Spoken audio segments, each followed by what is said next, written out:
মসজিদ নির্মাণ করবে না, আর তাদের দ্বারা মসজিদের আবাদও হবে না। উলাইকা হাবিতাত আমালুহুম, আল্লাহ পাক বলে ওই মুশরিকদের সমস্ত আমল ব্যর্থ হয়ে গেছে, কোনো আমল কাজে আসে নাই। তারা যা করছে, দান করছে, খয়রাত করছে, মানুষ খাওয়াইছে, দান খয়রাত করছে, ভালো কাজও করে, হিন্দুরা করে কি করে না? ভালো কাজও করে। যেমন আপনার দেবেন্দ্র কলেজ বানাইছে, হিন্দু রণদা পদ্মা ঠাকুর আপনার তিনি বানাইছে। এরপরে আপনার আরো হাসপাতাল, কুমুদিনী হাসপাতাল মানুষের খেদমত করছে। তাহলে তারা যেই খেদমত করলো তাদের কি পাইতে পারে কিয়ামতের ময়দানে? আল্লাহ বলেছেন মানুষ যদি দান করে, দানের সব পাওয়ার জন্য শর্ত হলো ঈমান। সুবহানাল্লাহ, শর্ত হলো ঈমান। ঈমান যদি না থাকে দান করলে কোনো লাভ নাই, সব পাওয়া যাবে না। তবে দুনিয়ার ভিতরে মানুষ তার নাম নিবে, মুখে মুখে তার নামটা স্মরণ করবে, আর লোকেরা বাহবা দিবে। কিয়ামতের ময়দানে আল্লাহর দরবারে কোনো হিস্সা নাই, আল্লাহর দরবারে কোনো হিস্সা তাদের নাই। আমার ভাইয়েরা বাবাজিরা আমার, সেই জন্য আল্লাহ পাক বলে উলাইকা হাবিতাত আমালুহুম, তাদের সমস্ত কার্য, তাদের সমস্ত আমল ব্যর্থ হয়ে গেছে।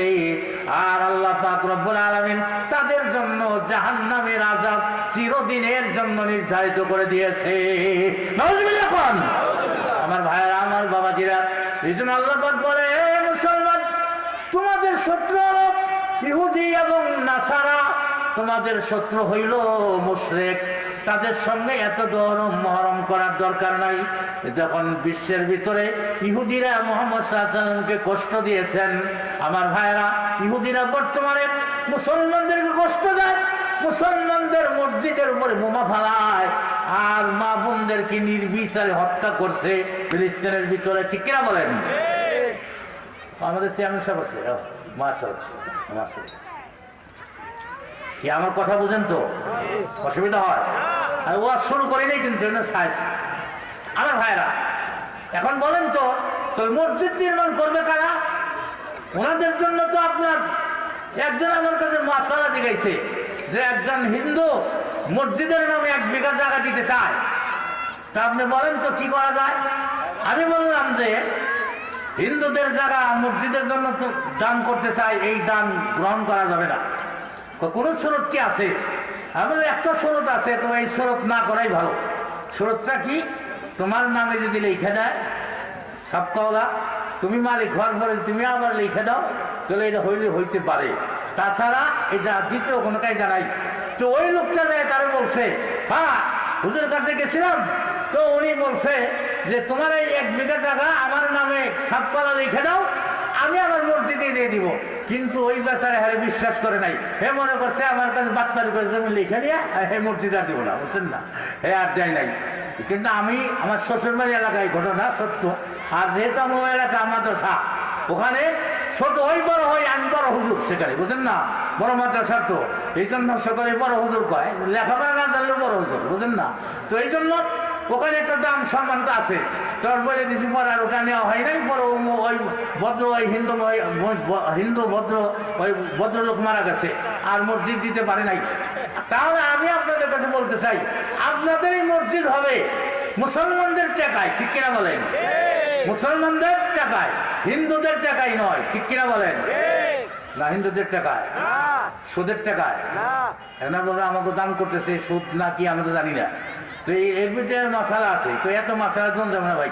তো এখন এটা বললে কম্বলের লম্বা বাঁচতে গেলে কম্বল থাকবে না, ছিঁড়ে ফেলে দেবো, তখন এত আলোচনা করা যাবে না। এখন কথা হচ্ছে বর্তমানে যে মসজিদ আছে, এই মসজিদের ভিতরে যারা সভাপতি সেক্রেটারি, আপনাদের মসজিদের কথা কইলে ভাই, এটা তো এই আপনার রাজেন্দ্রপুর কেন্দ্রীয় মসজিদ, এই এলাকার সভাপতি সেক্রেটারি দাঁড়িয়েও আছে, মাশাআল্লাহ নামাজও পড়ে, ঠিক কিনা বলেন? কিন্তু অন্যান্য জায়গার ভিতরে সেক্রেটারি সভাপতির দাঁড়িয়েও নাই, নামাজও পড়ে না, আছে না নাই? আমি মিরপুর মসজিদে চাকরি করতাম 4 বছর। এই চাকরি করেছি 89, 90, 91, 92। এই 4 বছর মিরপুর ঢাকা শহরে চাকরি করেছি। এখন বলছেন ঝামেলা কত। আমার যে সেক্রেটারি ছিলেন উনি যে মদ খায় আমি জানি না, এটা আমার জানার তো ব্যাপার না, নাকি জানার ব্যাপার। আমি এর বলে ঘরের পাশে খাই থাকি যে মদ খাইতে দেখি।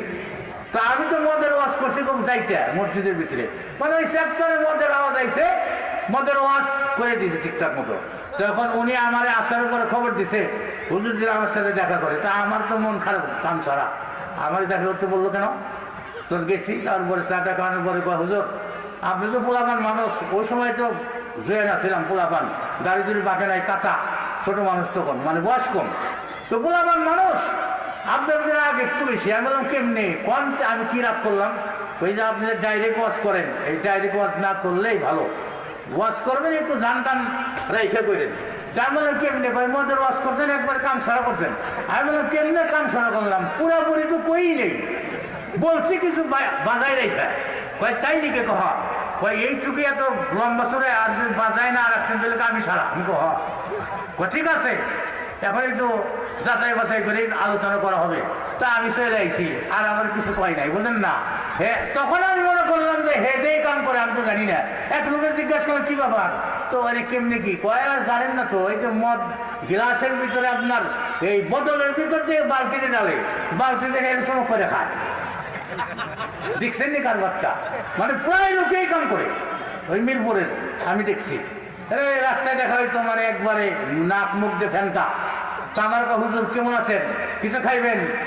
কোনোদিন কিন্তু কিছু বলে না, ওই সময় কিছু খাইবেন নাকি বলেন, কিন্তু সুযোগ আছে এখন কয়। তারপরে কয় কি আমি খাবো না কিছু, কয় না কিছু খাওয়ানি রাখবো। পরে 100 টাকার নোট বাইর করে দেয়, নেন। তাই বলো না না না 100 টাকার দাম আছে ভাই। তখন এই তেল হলো 18 টাকা কেজি, 20 টাকা কেজি তেল, এই সয়াবিন তেল, বুঝছেন না? 17 টাকা 16 টাকা লিটার হইলো আপনার পেট্রোল। তখনের সময় 100 টাকা দাম আছে না, তখন অনেক দাম। তো এই হলো ব্যাপার। এখন বলেন তো মসজিদের সভাপতি, মসজিদের সেক্রেটারি নামাজ পড়ে না, আছে না নাই? সুদ খায়, আছে না নাই?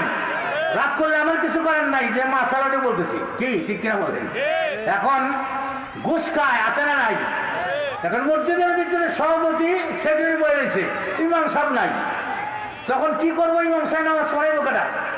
এখন এক লোক যে মেম্বার সাহেব যে কয় সভাপতি সাহেব ইমাম সাহেব তো ছুটিতে বাড়িতে গেছে, মুয়াজ্জিন আমাদের নাই, তো যেহেতু আপনি সভাপতি হক আপনার নামাজটা একটু পড়াই দেন। সভাপতি কয় আমার তো ছুটে গেছে, বাইরে থেকে আসছে, প্রচুর ছুটে গেছে বলে, তো বাইরে যে পড়াইছে। সেক্রেটারি ধরছে, সেক্রেটারি কয় হ্যাঁ ঠিকই তো, সর্বোচ্চ বলেছে আমার তো এই কাম করে লাগবো, তো তোমরা একটু বসো, আমি তো বাইরে থেকে আসি। তো বাইরে যাওয়ার পরে মনে করছে বাইরে থেকে ঘুরে গায়ে যাইবো, যাই পায়খানার তলতে যায় দূর দূর নাকি বাবা রে বাবা, ধান বাসাই এই সেক্রেটারির পদ নিয়ে মরবে লেগাইছে। তো এরকম আছে না নাই? আমার ভাই এক মসজিদে গেছে, জায়নামাজ বিছিয়ে রাখছে। তখন জায়নামাজের উপরে আমি নামাজ পড়তেছি, সুন্নত নামাজ ফের বই দিচ্ছি। মুয়াজ্জিন সাহেব কয় আমারে হুজুর আপনি এই যে এটা তো সভাপতি সাহেবের। তাই বললাম কই কি সভাপতি সাহেবের, মানে জায়গা কি কিনছে নাকি? এটা মসজিদের জায়গায় কিনছে উনি? তো না আমি এখানে সরবো না। তা আমি বই দিয়েছি, সভাপতি আইসে গলা খেকড়ে দিচ্ছে, আমি সরি না। তো আমি বুঝ পয়দা করতেছি যে মসজিদের ভিতরে ব্যক্তিগত কোনো জায়নামাজ বিছানো জায়েজ নাই, এটা জানি না। এখানে কান্দে করে নেবেন, বিছায় নামাজ ফেরে কান্দে করে লাইবেন, ওই বিছায় জায়গা রাখবেন, এটা আমার জায়গা, তোমার বাপের জায়গা না, ওটা আল্লাহর ঘর, ঠিক কিনা বলেন? ঠিক কিনা? আমি মারেন আল্লাহ মানেন, তা আমার যায় আছে না, দরকার বলে আমার মারেন, কিল ঘুষি দেন, তাদের সমস্যা নাই, হক কথা বলবো। ওই মসজিদ কারো পাবেন না, মসজিদ কার? আল্লাহ। ওখানে যাই নামাজ বিছায় জায়গা রাখা যাবে না। তো যাই হোক, পরে যখন আকামার দেন সরে আইছি, না সভাপতি সাহেব না না দাঁড়ান, বুঝছেন না? তো এই হলো অবস্থা আমার ভাইরা। এই জন্য বলতেছিলাম সভাপতি সাহেব ঘুষ খায়, ওই যে আমার অবস্থা হয়েছে, মদ খায় আমার রেখে নিছে, বুঝছেন না? যে রেখে নিছে মানে রাগের সাথে তো কথাগুলো বলতেছে আমারে। তো এখন এরকম মসজিদ আছে না নাই?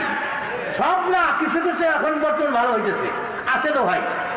আল্লাহ পাক রব্বুল আলামিন বলেন মসজিদ বানাইবো কারা, এই সম্পর্কে আল্লাহ বলেন ইন্নামা ইয়ামুরু মাসাজিদাল্লাহি মান আমানা বিল্লাহি ওয়াল ইয়াউমিল আখিরি ওয়া কামাস সালাতা ওয়া আতাজ যাকাত ওয়া লাম ইয়াখশা ইল্লাল্লাহ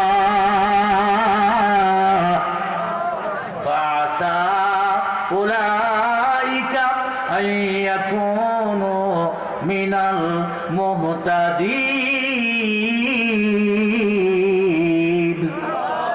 আমার ভাইরা, আমার বাবাজিরা, আল্লাহ পাক বলেন, খুব খেয়াল করবেন, কথা বলবেন না, নিশ্চয় মসজিদের ভিত্তিপ্রস্তর করবে, মসজিদ বানাবে, মসজিদ আবাদ করবে ওই সকল ব্যক্তি যারা আমি আল্লাহর একত্ববাদের উপর ঈমান আনছে,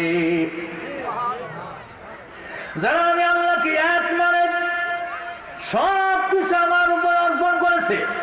আল্লাহ সব কিছুর মালিক, আল্লাহ দুনিয়ার মালিক, জমিনের মালিক, আল্লাহ আমার হায়াতের মালিক, আল্লাহ সব কিছুর মালিক। আল্লাহ এখন আমাকে রিজিক দিতে পারে, কাইরাও নিতে পারে, জোরে বলেন ঠিক না বা ঠিক? আল্লাহ পাক ইচ্ছা করলে চেয়ারম্যান বানাইতে পারে, আবার ইচ্ছা করলে চেয়ারম্যান থেকে নামাইতেও পারে। ওই ক্ষমতা কার? জোরে বলেন কার? ওই ক্ষমতা আল্লাহর। তাহলে আপনারা আপনাদের উপজেলায় দেখলেন একজন এমপি ছিলেন, তাকে আল্লাহ নামাই দিয়ে আর একজন বানাইছে, ঠিক কিনা বলেন? এরকম আরো তো অনেক জায়গায় করছে, করেন আল্লাহ পাক। আবার আল্লাহ পাক বানাইতেও পারেন। এই জন্য ক্ষমতা বর্বর, ক্ষমতার অপব্যবহার করা যাবে না, ঠিক কিনা বলেন? ক্ষমতা বর্বর, অপব্যবহার করা যাবে না। আপনাদের চেয়ারম্যান সাহেব কয় টার্ম ধরে চেয়ারম্যান? 3 টার্ম। ওরা তো আমি জানি, ওই যে ওনাদের মাদ্রাসায় আসছিলাম ওই সময় উনি 2য় টাইমের চেয়ারম্যান। এখন আবার এখানে আসলাম,